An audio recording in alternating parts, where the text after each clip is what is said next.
ডিমের মতন আকৃতি, ডিম্বাকৃতি। এই ডিম্বাকৃতিটা করতে গেলে তোরা এরকম ভুল করতে পারিস। যেমন একটা সরলরেখা টেনে আমি যদি এই প্রান্ত থেকে আমি এই প্রান্তে যখন টানবো, তখন কিন্তু এখানে কোণ সৃষ্টি হয়ে যাবে, তাই না?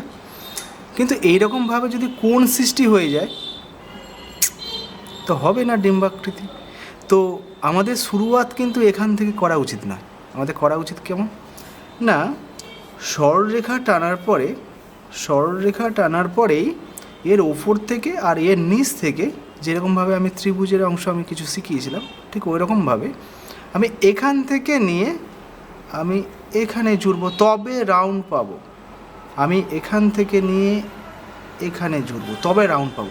এই রাউন্ডটাকে পেতে গেলে কিন্তু শুরুয়াত সবসময়ের জন্য এখান থেকে আর এখান থেকে করা উচিত। ঠিক আছে, বোঝা গেছে?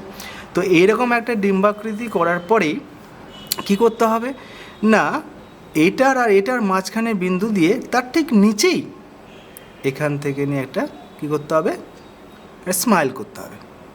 ব্যাস, যখনই হয়ে গেল এই পাশ থেকে নিয়ে এদিকে আর এখান থেকে নিয়ে এদিকে টেনে নেই। ঠিক আছে, এর উপরে একটা লাইন টেনে দে।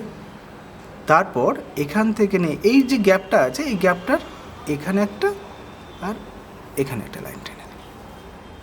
ব্যাস, এই শেপটা যদি করতে পারিস অনায়াসে এই ফুলটা হয়ে যাবে।